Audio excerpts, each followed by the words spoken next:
Salut, eu sunt Leo și astăzi vorbim despre What If. Time.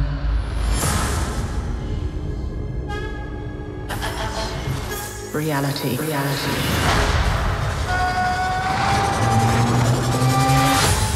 It's changeable. What If este o animație făcută de Marvel, special de Disney, cea mai mare animație a lor din ultimul timp. Adică, să fim sinceri, pe lângă Spider-Man-ul ăla, care, nu știu, cred că are vreo 6-7 ani, n-am mai auzit nimic de animații Marvel. Dacă te uiți pe Disney, ele încă sunt, dar nu sunt wow, nu sunt speciale, sunt oribile. Am văzut ceva cu niște caractere micuțe așa, adică, de ce te uită la așa ceva? Nu știu. Zic și eu, cu animația asta au vrut să dea lovitura. S-au văzut că s-au chinuit cu poveștile, că sunt scrise destul de bine unele, dar vorbim mai pe larg în câteva secunde. Toată povestea începe cu un caracter, The Watcher, un fel de personaj care se uită prin multiverse, dar el nu are voie să acționeze în multiverse, doar să se uite. Și vocea lui Jeffrey Wright, sau Written, ceva, așa-l cheamă, nu mai știu sigur, dar e foarte bună, îmi place vocea lui, are o voce așa mai grosuță un pic. Foarte interesantă, foarte interesant caracterul. Are și câteva faze interesante prin ultimele episoade, cu Vision, cu dinastia. Uită-te, e foarte interesant. Primul episod începe cu cum ar fi dacă iubita lui Capitan America, Peggy, ar fi ea de fapt Capitan America, s-ar numi Capitanul Cartel. Dacă Steve Rogers n-ar putea să ia injecția aia, să transforme el în Capitanul America. Mi s-a părut o premiză bună, dar o poveste groaznică.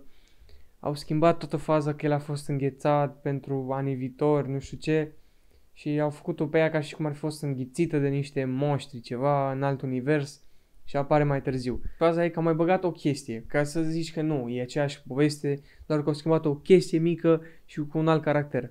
Nu chiar. În povestea normală, Peggy nu face nimic, e doar ceva de susținere al lui Steve Rogers, al lui Capitanul America.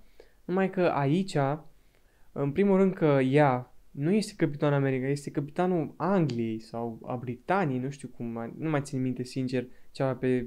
Dar știu că nu era semnul de la steagul Americii pe scut. Asta mi s-a părut ciudat, nu știu ce logică avea, dar fie. Și i-au dat lui Steve Rogers costumul lui Iron Man din primul film. Și asta m-a uimit, adică, wow, da, mi s-a părut ceva mai diferit, dar te lasă rece primul episod. Dacă te gândești, bă, dacă așa o să fie toate episoadele, bă, nu știu dacă o să mă uit la el. Bă, că mi-am cam luat schimb de 2 ori cu nu cu animațiile, cu serialele de la Marvel. Primul cu WandaVision, nu pot să spun că a fost cel mai rău, dar nici wow, strălucitor nu a fost. Și al doilea a fost când m-am uitat la The Winter Soldier, ceva de genul, pe care n-am putut să-l văd deloc. Mi s-a părut atât de prostesc, n-am putut, mi s-a părut plictisitor. Prevedeam direct tot ce se întâmpla în el și am zis, skip, nu mă interesează. Se pare că m-am înșelat eu puțin despre animația asta, doar primul episod mi s-a părut foarte plictisitor.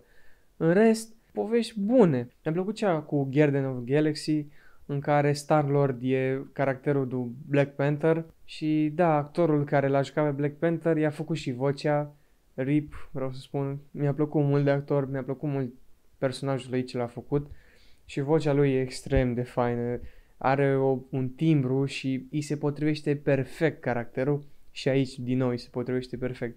Și te gândești, bă, dar cum ar putea să fie Black Panther în Garnierii Galaxiei, în română fie? Păi din cauza că trebuia să-l ia pe Star-Lord, pe copilul normal, doar că au luat alt personaj din greșeală și l-au furat pe ăsta micul, pe Black Panther când era mic. O premiză bună și total diferită, adică tipul albastru din Gardienii Galaxiei care nu se înțelege cu Star-Lord în film, aici se înțeleg. Și apare și Thanos. Și Thanos e personaj bun, asta e faza. Și vocea lui Thanos, actorul care îl face pe Thanos, nu vine acum în nume, dar îl știu, sigur îl știu, dar nu mi-aduc aminte acum, are o voce extrem de bună, îmi place mult să-l aud. Doar că parcă prea mult au încercat să-l facă pe Thanos haios, amuzant, așa, se vede chinuiala aia un pic, dar nu pot spun că m-a deranjat foarte mult. Dar episodul care m-a deranjat cel mai mult, și nu pentru că l-am urât, că e alt episod care l-am urât rău de tot, pentru că mi-a plăcut cel mai mult premiza, a fost cea cu zombie, în care tatălui Hope, fata aia din Ant-Man, se duce în lumea aia mică, nu mai știu cum se numește, în Quantum, nu știu cum, și o salvează pe maică-sa. Doar că maică-sa a luat un virus, ceva de pe acolo, și l-a mâncat și pe taică-su. Și l-a făcut zombie. Taică-su cumva se întoarce singur înapoi și îi transformă pe toți în zombie. Mulți zombie, multe chestii. Și eram, spunem că nu o să-l facă horror. Spunem că nu o să-l facă horror. Și nu l-au făcut horror, doar că au încercat să-l facă horror. De asta prea mult au încercat să-l facă horror. Spider-Man mi s-a părut cel mai enervant personaj. Pentru că normal era puștiul ăsta mai tânăr, nu știu ce. Și normal că el s-a uitat la multe filme horror, multe seriale, multe toate astea. Și le spune tot timpul: bă, voi nu v-ați uitat la filme horror? Voi nu știți că nu trebuie să ne despărțim? Și zice o tipă din regatul ăsta de la Black Panther că nu, mie nu pasă, eu nu mai am timp să mă uit la filme.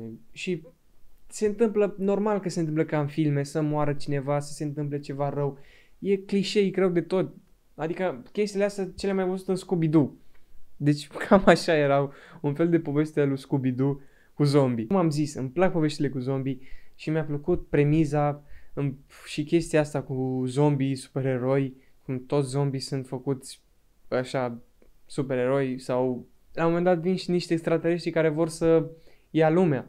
Adică vine Thanos, și îl mănâncă și pe Thanos zombie. Deci multe chestii interesante. Și, să zicem că nu e chiar un spoiler chestia asta. O să pun spoiler înainte să fie așa, să nu vă dau spoilere prea mari. Dar zic așa, nu sunt spoilere, că nu asta e toată premiza cu zombie. În episodul ăla era altă chestie care se întâmplă și foarte interesantă. Au cam dat un rateu cu chestia asta cu zombie. Puteau să o facă mai interesantă, au făcut-o amuzantă, neamuzantă, horror, nehorror. S-au dus în toate direcțiile și preferam să se ducă doar într-o direcție mai bine. Dar episodul care m-a enervat cel mai tare și care sincer mai bine nu-l făceau a fost cel cu Thor. Deci nu pot să înțeleg. Deci care au fost toată premiza episodului? Mama lui Thor pleacă odată la 1000 de ani și el merge să dea o petrecere pe pământ.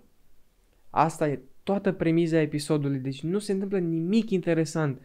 Mai apare Mr. Marvel sau Capitan Marvel, cum o cheamă, și se mai bate cu Thor câteva chestii pe acolo, dar nu se întâmplă nimic, că mama lui Thor vine înapoi și oprește tot.